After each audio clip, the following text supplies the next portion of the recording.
Stories of young professionals succumbing to overwork or work pressure made me reflect on my experiences, especially after returning back to India after working for a number of years in the US.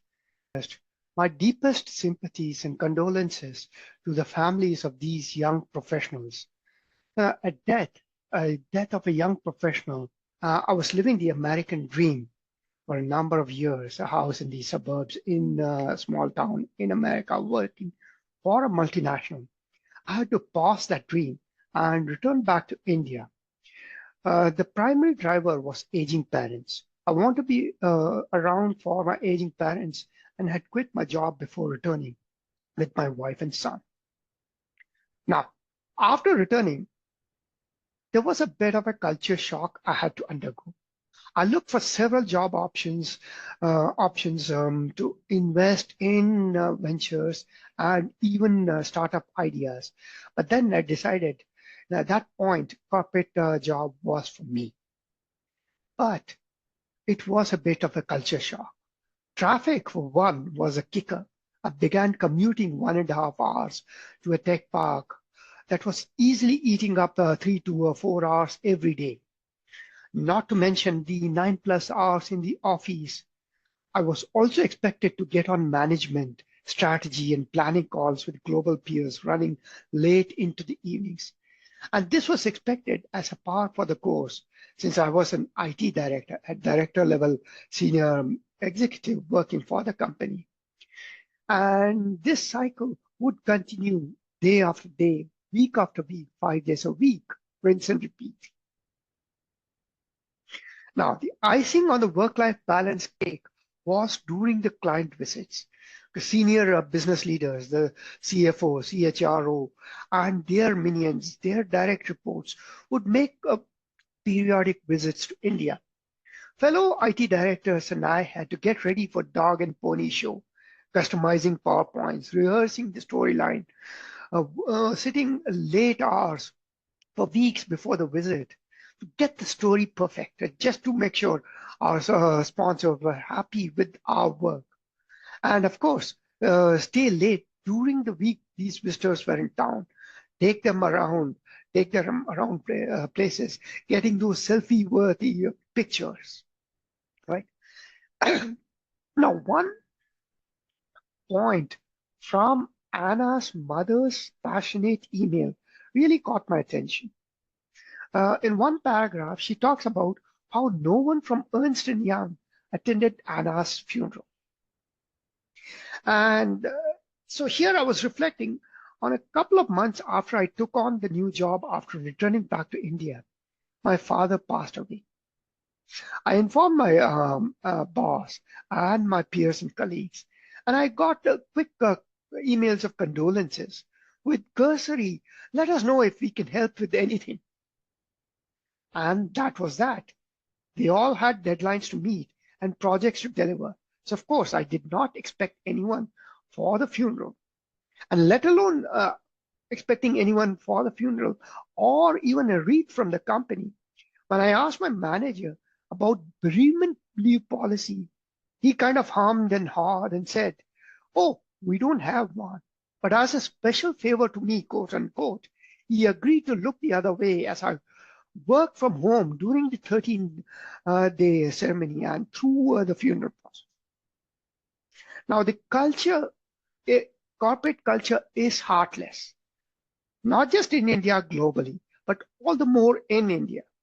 Hence, I was not surprised to read that mother's impassionate plea, lamenting that no one from E1Y attended Angela's funeral.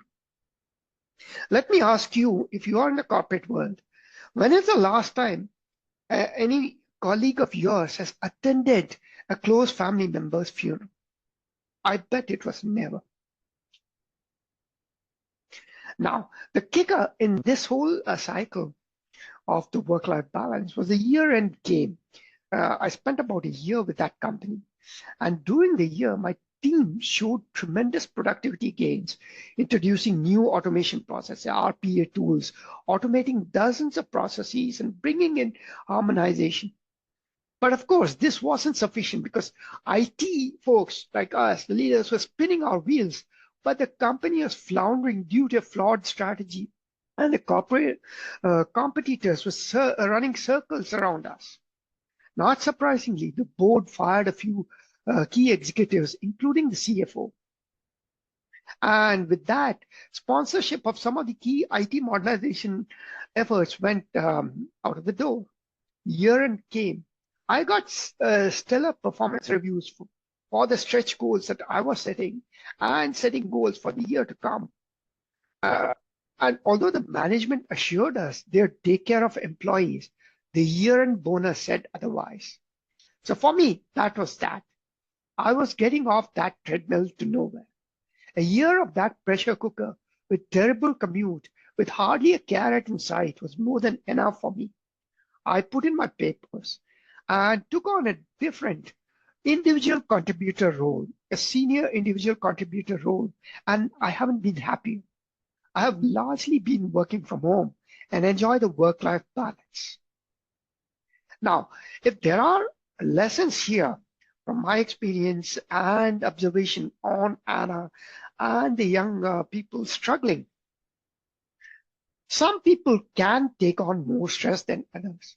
For example, those recruited as Marine commandos in the military or in high profile roles, or even a few managers like Steve Jobs or Elon Musk can take on tremendous pressure and they thrive under that pressure. And some business leaders, like my former manager, are willing to sacrifice anything for that professional goal. They are ready with a suitcase packed, ready to travel 3 to 4 times a month, ready for calls, meetings any time of the day or night. And for those people, the rewards are tremendous. A fast track promotions, making an EY partner or a Big Five partner at the age of 30, ESOPs, bonus, bragging rights for parents, etc., etc. But that's not everyone's cup of tea. You've got to decide if that's your cup of tea or not. And this brings me back to the key message. Work-life balance is a personal choice. In my decades-long career in the corporate world, I've never been a workaholic, but have worked with such managers. And I've strived to get back to my work-life balance as that 1 year after returning back to India showed me. So if you, like me, are focused on your personal work-life balance, you got to decide that 70-hour work week may not be your cup of tea. Maybe it is. Listen to your health. Listen to your body. It will send clear signs if it is on the verge of a breakdown. And at the end of the day, we are all dispensable. And some managers will let you go if you aren't a workaholic like them. And remember, you're free to choose a job that fits your personal and professional goals.